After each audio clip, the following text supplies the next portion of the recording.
As consumers, we are absolutely programmed for brand recognition and the value that brands can bring products.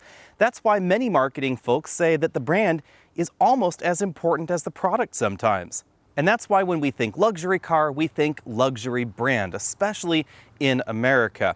But what happens when you create an automotive oxymoron, a true luxury vehicle without a luxury brand? And that's exactly what I have in front of me, the 2019 Kia K900. The parallels between the K900 and the Volkswagen Phaeton are absolutely undeniable. But Volkswagen and Kia are going after their luxury flagship in kind of a different way, because Volkswagen actually expected the Phaeton to sell in the United States, whereas Kia has very realistic and very modest sales expectations for the K900. Like most car companies, Kia won't tell us how many K900s they would like to sell in the United States. But sales numbers are very, very low. In fact, this is one of the rarest cars available in North America.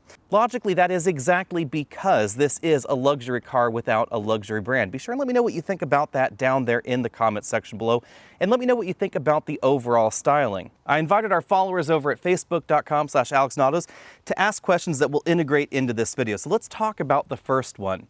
Why another K900? Because this is a complete second generation car. It was undoubtedly expensive to engineer, and it shares almost nothing with the outgoing model. Well, the answer to that question is actually a little bit easier than you might suspect, because even though the K900 doesn't sell all that well in the United States, it sells very, very well in South Korea, in China, and in the Middle East as well. So the ultimate answer is that the K900 was going to happen anyway for the domestic market and the Middle Eastern market and the China market, so why not sell that exact same car in the United States? And that is exactly what we see here. Now that we know why the K900 exists in the United States, let's talk about why it was created in the first place, because that is key to understanding the K900, especially the VIP top trim, which is what we're looking at right here.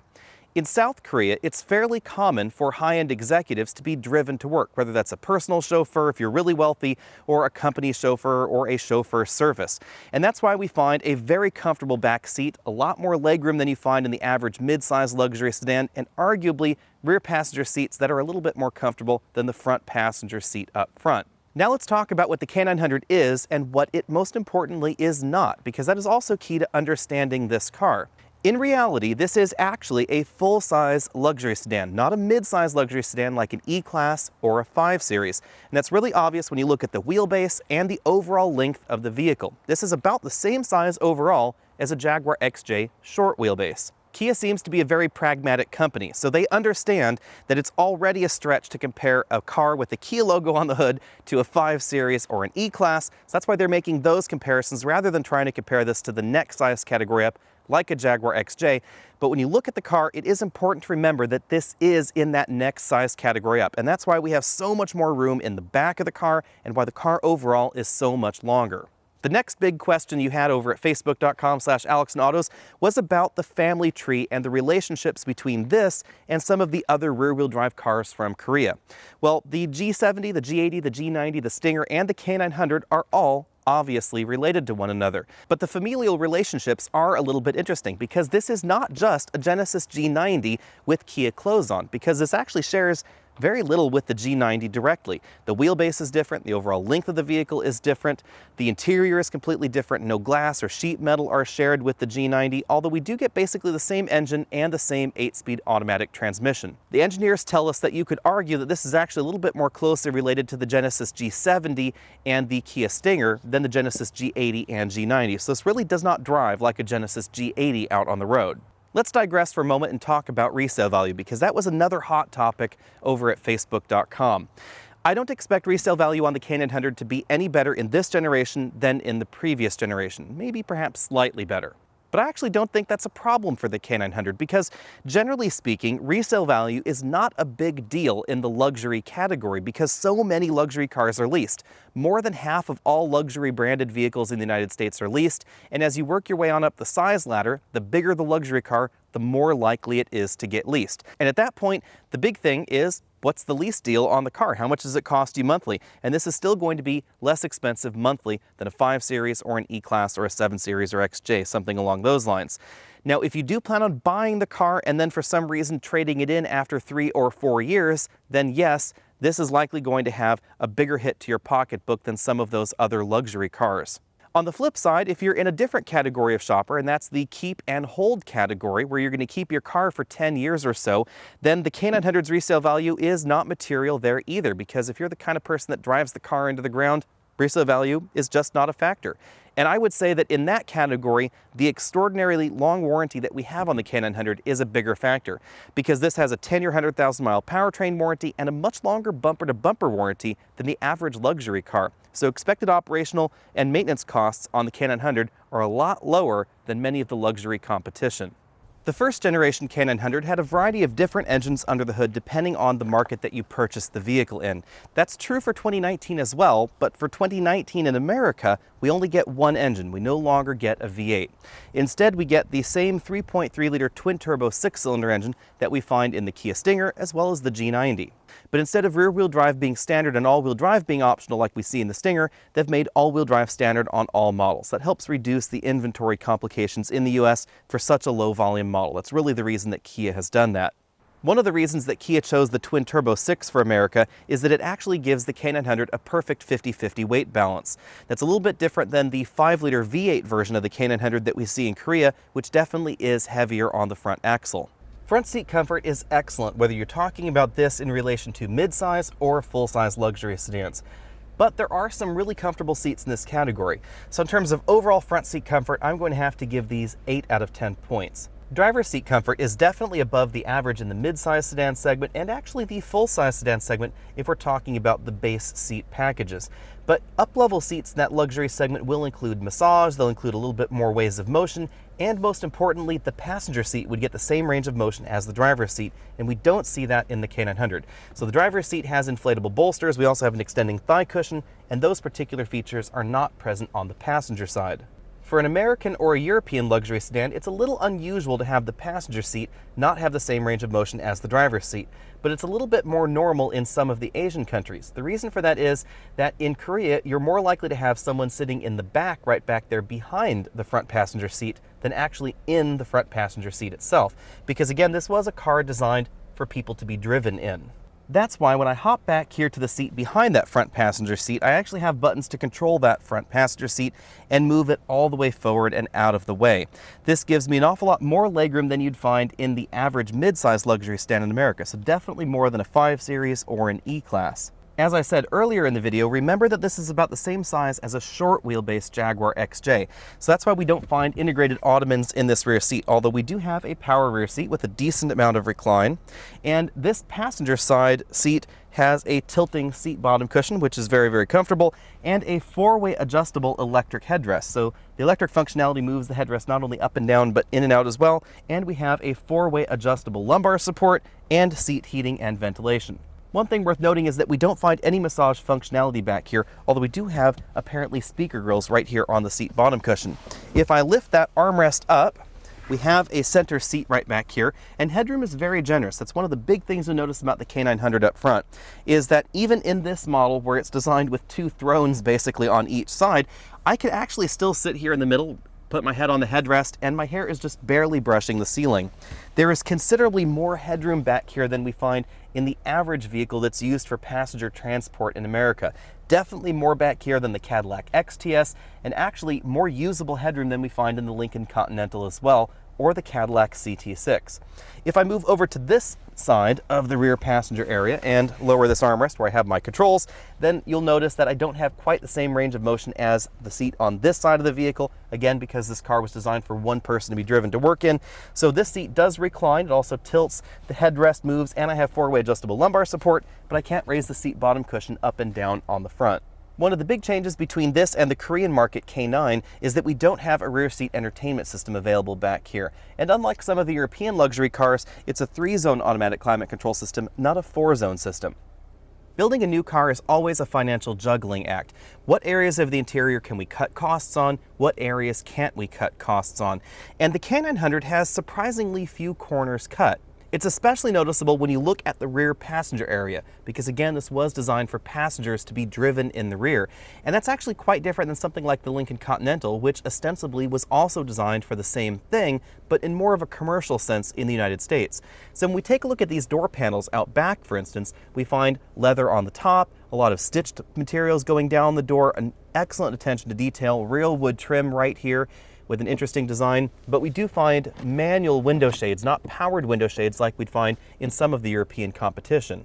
But we also find high quality materials in unexpected areas, like this portion of the door is actually a soft touch injection molded plastic. That's quite unusual. And we have excellently done seams all the way around. There's definitely a high level of attention to detail. It's the little things like that. For instance, this plastic portion between the door opening and this rear seat back, that's also a soft touch plastic. We have fairly liberal amounts of real wood in this interior, from the seat backs right there to the center console between the rear seats, right there by the seat controls, and even right there in the center console sticking out between the driver and the front passenger seat, although the majority of that console is a hard plastic. Cargo capacity comes in just over 15 cubic feet, and the cargo area itself is large and square. As we see in a lot of full-size sedans, we don't have any fold-down rear seats in the K900 because of those powered rear seats themselves, although there is a small ski pass-through between the two rear seat backs. If we lift up the load floor, we find kind of an unusual feature for a modern luxury sedan, and that is enough room for a full-size spare tire if you wanted to put one back here aftermarket. A donut spare tire is standard on all models. In the hunt for overall fuel efficiency standards, a lot of European vehicles especially have completely done away with the spare tire. So if you're looking for a spare in your next luxury car, this is going to be a good option. We find the battery back here in the trunk because it helps them last a little bit longer, and it also helps balance out the vehicle's weight. There's a little bit of extra storage space right there around the tire iron and the jack. As we look around this interior, keep in mind that we are in the VIP package version of the K900, which means that we get those powered rear seats, and we also get the up-level interior that we see in this model with the Alcantara headliner. All models have those four-way adjustable headrests up front. The rear headrests are four-way adjustable, but they also include a butterfly functionality. We have height adjustable shoulder belts for the driver and front passenger, something that we actually don't even find on a lot of modern BMWs. The moonroof is a pretty standard-sized moonroof right there, so we no longer have a panoramic roof.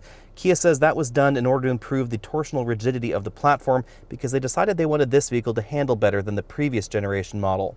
Moving over to the front doors, we again find excellent build quality. The entire door is made from soft touch materials, except for the inside of that bottle holder right down there. That is a harder plastic, just as you'd expect. Moving from the doors on over to the dashboard, we again find more of that real wood trim, stitched leather on top of the dashboard, soft touch injection molded plastics all the way down to the carpeted sections. And the overall design theme is definitely one of restraint. This is not trying to think outside the luxury car box. This is definitely trying to look very much like other luxury vehicles on the market.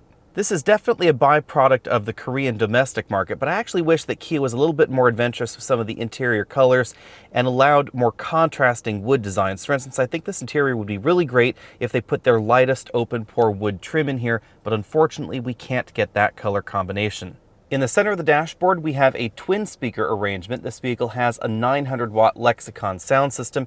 Lexicon is one of the premier brands in the Harman Kardon audio group, so this is definitely up there with the most expensive sound systems that we find in BMW and Mercedes models. Although it is worth noting that the overall power figure is actually a little bit lower than some of those top-end systems. But if you're comparing this to a 5 Series or a 7 Series, this is above the base Harman Kardon sound system we find in those vehicles. In the center of the dashboard, we find a large 12.3-inch color touchscreen system. This is a little bit different than we find in some of the luxury entries because you can touch this screen, as I mentioned earlier. The software is basically the same software that we find in other Kia models, so the mapping interface is very much the same. However, the overall display is definitely larger. We have direct access buttons below that. They feature a proximity sensor, so as you get your hand closer, the buttons light up. As you pull your hand further away, they dim down at night. Continuing on down the dashboard, we find our start-stop button there, 2 large air vents, an analog clock, because every luxury car somehow must have one of those. Find the controls for the heated and ventilated front seats, as well as the front 2 climate control zones. These buttons also dim as you move your hand away and then brighten up as you move your hand closer. Below that, we have a small storage cubby with a Qi wireless charging mat. You can see it's charging there. I have a USB input and a 12-volt power outlet that just barely closes if I have an iPhone 10 in there. We have our digital shifter down here, which is pretty typical for a luxury vehicle. Drive is all the way back there. There's a park button up front. Behind that we have a drive mode button. This allows us to change between sport, eco, comfort, and a smart mode, which will automatically adapt, auto brake hold, and then the controller for that infotainment system. Again, you can just touch it if you want to. On this side, we have two large cup holders, and you can really see the grain in this open pore wood trim. This particular wood is not quite as textured as the engineered wood that is optional in the cabin, but it is still very attractive. Although again, it is a little bit less exciting, I think, than some lighter trims would be. Below that, we have some buttons for the electric rear sunshade, the auto start-stop system, the 360-degree camera system, and a button to enable and disable the front and rear parking sensors. On the driver's side of the cabin, we find an LCD instrument cluster that's actually the same size as this large infotainment display in the center of the dashboard, although because of the overall positioning, it actually looks a little bit smaller. That's mainly due to the shape of the bezel, which cuts off the corners at the top. The display offers a few different looks. They can be tied with the drive mode, so the sport look, the eco look with some interesting gauges that sort of toggle up and down as more of a vertical dial. We have a custom mode, which brings up some gauges that look like that. Comfort mode right here, and then if we're in the smart mode, we get basically the same display as comfort. This display is a full LCD, but it's not quite as configurable as some luxury cars out there. For instance, we don't feature a full moving map display. Instead, we just get turn-by-turn navigation directions, status of the vehicle's active safety systems, the ability to change the theme, and then right back there to the trip computer. The steering wheel is a 4-spoke design. We have that Kia logo very prominent right there in the middle. The airbag cover is leather wrapped, but in kind of an interesting touch, on the steering wheel we find the only piece of imitation wood trim inside this entire cabin, and it's this eccentric shaped piece right here. There are a few reasons that this piece is on the steering wheel. Kia says that it was a little bit difficult to form this with real wood. I kind of understand that, but I also think one of the other reasons is likely going to be long-term wear, because this is likely going to wear better than a piece of real wood, especially some of the open pore designs we see in modern luxury cars. We have paddle shifters on the back of the steering wheel, down on the left and up over there on the right. On the left side of the steering wheel, we find buttons for the infotainment system, some dedicated phone buttons right there, volume, scroll toggle. It's a little bit easy to accidentally click the mute button. That's my one complaint about that design. And then over here on the right side of the steering wheel, we find the buttons for the radar adaptive cruise control system. We have a distance button right there, and then this button and then this roller actually control that multifunction LCD right there in the middle of the instrument cluster. In our 0 to 60 tests, this generation of the K900 was a little bit slower than the last model because we don't have that V8 engine under the hood anymore. However, this is about the same 0 to 60 time at 5.4 seconds as the G90 with the 3.3-liter twin-turbo engine, quite logically, since it's very, very closely related. This is also about the same 0 to 60 time as the top-end Lincoln Continental with the most powerful turbo engine in that vehicle. That's because the Lincoln Continental has a 6-speed automatic, not an 8-speed automatic, and because of its front-wheel drive-based architecture, they're really limiting torque an awful lot in first and second gears. So this has an awful lot more off-the-line shove than that Lincoln Continental, and it manages to actually match that same 0 to 60 time, despite having a little bit less power. For the record, that makes this faster than an Audi A6 with a 3-liter engine, and definitely faster than a BMW 530i, but not quite as fast as the next level up in the BMW family. In our 60 to 0 braking test, this model stopped from 60 miles an hour back to 0 in 120 feet, which is expected, of course, because we have all-season, low rolling resistance tires in this vehicle. I am a little bit disappointed in the tire choice, actually, on the K900. This uses some Michelin Primacy tires, and they're relatively similar tires to what we see in top-end Camry and Accord models. It's a relatively good factory tire for a mainstream vehicle, but in a luxury vehicle like this, I was surprised that we didn't get something a little bit sportier, a little bit grippier. And the reason I say that is because this chassis can actually handle it. This is a very, very well-balanced car, and it really wants you to drive it harder. Now, no question, this feels bigger than something like a BMW 5 Series, but this feels just about as nimble as a Jaguar XJ, and that's really saying something. This doesn't have quite the same sharpness that we find in a Cadillac CT6, but that really would be high praise for this segment.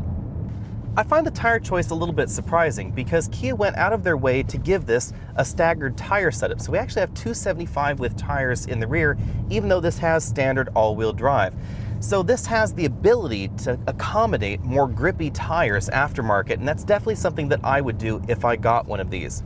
When it comes to our overall handling score, I am going to have to give this a B as a result of these tires.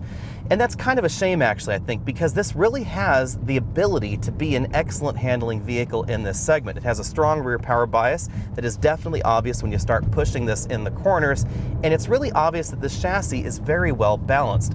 In terms of overall driving dynamics, I place this above the Volvo S90. The Volvo S90 is a front-wheel drive based vehicle, and even though Volvo has done an excellent job at moving weight around, it still has those dynamics now and then. I also place this above the Audi A6 for basically the same reason.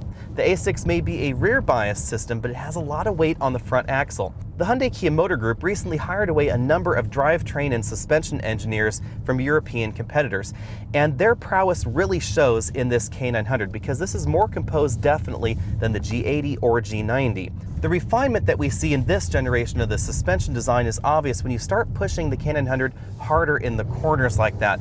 We're on a really poorly paved road surface right here, and the K900 maintains its composure, whether we're in this Comfort Plus suspension mode or whether I toggle it over to Sport, which firms things up. It doesn't get bouncy over the road imperfections. It does a really good job of hunkering down and really giving us excellent grip. Now, this suspension is still tuned a little bit towards the understeer side rather than oversteer, as you'd expect out of a luxury car. But because Kia has decided to give this a strong rear power bias, if you really want to, you can definitely get this car to swing around. When you get the K900 out on a rougher road like we're on here, you'll immediately notice the different tuning for the American market. I realize that I'm probably in the minority here, but I actually wish that they had kept the Korean market tuning for the K900 because that has a very soft, very supple ride, and we really don't find that many vehicles in America that have a really soft, cloud-like ride anymore. If you want a really supple ride, you have to move on up to something like a Mercedes-Benz S-Class with an air suspension, and I had hoped that the K900 would retain that sort of more floaty feeling, but they didn't. They actually decided to make this handle a lot better, as I said before. The downside for that, unfortunately, is that the ride is firmer. To help compensate for that a little bit, all K900s get a standard adaptive suspension system. It's obvious that Kia was really dedicated to creating a quiet cabin in the K900. This model came in at 67.5 decibels at 50 miles an hour, making this one of the quietest cabins that we have ever tested. This is actually a little bit quieter than the last Lexus LS that we tested, and just about as quiet as the last Mercedes-Benz S-Class. This is a very, very quiet cabin. That quietness level is even more impressive when you compare this against mid-sized luxury sedans. It is definitely quieter than something like a 5 Series, an E-Class, an S90, A6, etc. I think it's a pity that the K900 is not destined to sell in large numbers in America, because if this were able to sell in large numbers, then perhaps Kia would give us a performance version, and this is the kind of car that I think actually would do really well with an extra 100 horsepower under the hood and some grippy tires all the way around. For 2019, Kia has undoubtedly priced the K900 aggressively, but I would say arguably not quite as aggressively as the first generation K900. There are only two different models. There's the luxury model, which starts at $59,900, and the VIP model, which is what we were driving, and that's $63,900. As a brand, Kia is definitely interested in inventory control. It's one of the ways that you can get to good value pricing is by controlling the inventory, making sure that unsold cars don't hang out on dealer lots. And we see that to really an extreme in the K900. That's one of the reasons that the K900 is just not as customizable as the average luxury car in America, even some of the Japanese luxury car brands, which are less customizable than the Europeans. So if you want a red K900, for instance, or a blue K900, you can't get one. You'd have to paint one yourself. On the flip side, we have all the laundry list of standard equipment you see here, including heated and ventilated front seats, the heads-up camera, the 360-degree camera system, driver attention monitoring, the auto-dimming side mirrors, the 20-way power driver seat, heated steering wheel, the Lexicon surround sound audio system, the steering LED headlamps, Apple CarPlay, Android Auto, etc. But if you want the 12.3-inch instrument cluster, which was in the model that we were driving, the suede headliner, power rear seats with the upgraded headrests, rear ventilated seats, and the 3-zone climate control, then you do have to bump up into that VIP trim. But I have to say that the base model K900 is still incredibly well equipped, and most people will definitely be very happy with that model. But I would say if you're looking for a vehicle for executive transport, if you're in the livery industry, for instance, then definitely get the VIP package because it's a very good buy compared to a lot of the other executive transport vehicles out there. We get more room in the back, and we really get a lot of special touches back there that we don't see in the competition. Speaking of the competition, the K900 is such an odd duck that comparisons are really very, very difficult here. So we're not going to do our usual comparison section. Instead, let's go over some of the key takeaways. We have all those luxury touches like you'd expect inside the cabin. We also have some luxury touches at the dealer. For instance, complimentary scheduled maintenance. With loaner cars, you'll either get a K900 or a Kia Cadenza, which is not bad, sort of like getting a Lexus ES if you take your Lexus LS in for service. And of course, we have that long standard warranty, much longer than the average warranty in the luxury segment. We also have maintenance and repair costs that are projected to be significantly less expensive than especially the European competition. So if you do plan on keeping your vehicle for say 8 or 9 or 10 years, this is going to be a lot less expensive to keep around than a 5 Series, an E-Class, etc. But you will still be buying your K900 at a Kia dealer. So if you really want that luxury brand experience, that luxury dealership experience, then you aren't going to find it in this model. And as I said before, you aren't going to have the same customization ability. But the K900 is going to be significantly less expensive when you really start taking a deep dive into those features and trying to find those features in competitive models. Let's take a look at that right now. We have vehicles like the Lincoln Continental, $74,905 when approximately closely equipped to the K900. I think the Continental is a really good competitor here because the Continental was designed for executive transport in America, whereas the K900 was designed for executive transport in Korea. So the two vehicles have very similar original missions. But we get a lot better interior trappings in the K900 than we find in the Continental, especially in the rear passenger area, which is theoretically the main reason for the vehicle's existence. Even though the Continental appears to have more power out of its 3-liter twin-turbo engine, about 400 horsepower, it doesn't actually manage to get 0 to 60 any faster because of the older transmission and the overall design.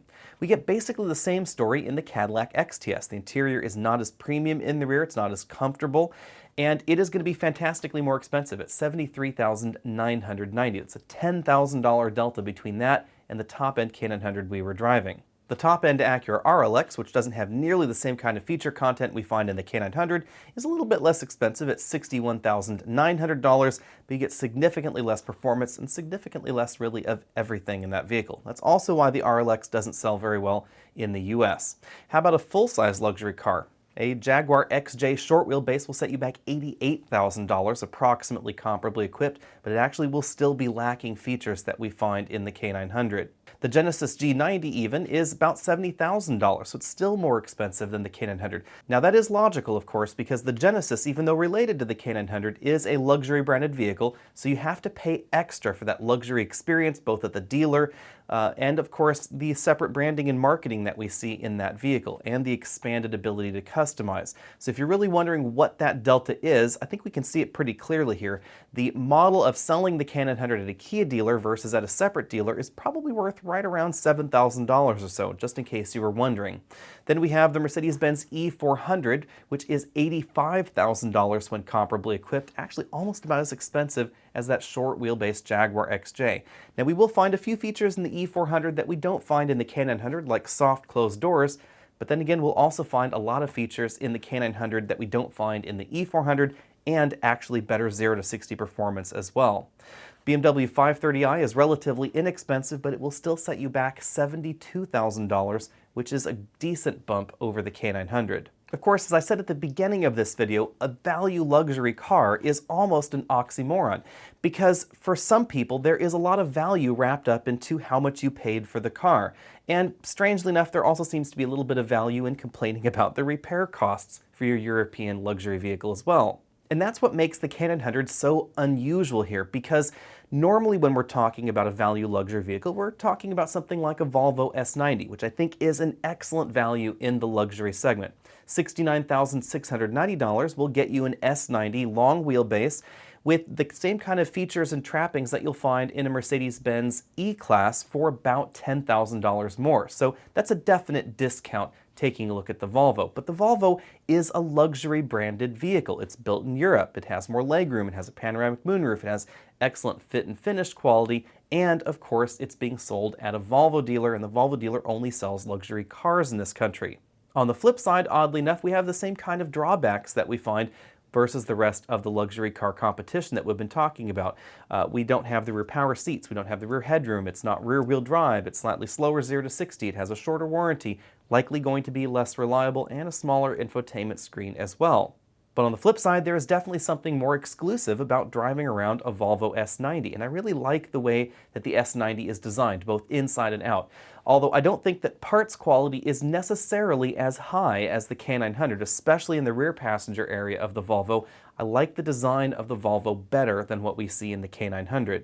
And therefore, deciding between something like the K900 and the Volvo S90, which I think has been my top pick, or one of my top picks in the mid-size luxury sedan segment, is really, really tricky. I love the way that the Volvo looks inside and outside, but I have to admit that we tend to keep our cars a little bit longer, so the K900 is going to be less expensive. It also has a slightly different driving dynamic. It has that really strong rear power bias and a very, very comfortable rear seat. Personally, I am definitely a shopper that is looking for the bargain in luxury segments, and that's why I've actually owned Volvos in the past. That's why I currently own a Kia Soul EV. That's actually arguably why I also have a Dodge Durango at the moment.